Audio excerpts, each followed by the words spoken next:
কিয়ামতের দিবসে আল্লাহ রাব্বুল আলামিন বান্দাকে সর্বপ্রথম ফরজ সালাতের হিসাব নেবেন।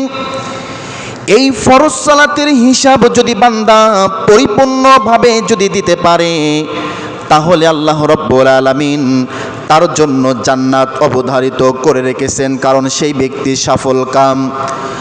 আর যদি সালাতের হিসাব যদি বান্দা পরিপূর্ণভাবে যদি দিতে না পারে, তাহলে তার জীবনের যত আমল আছে সকল আমলগুলা বরবাদ হয়ে যাবে।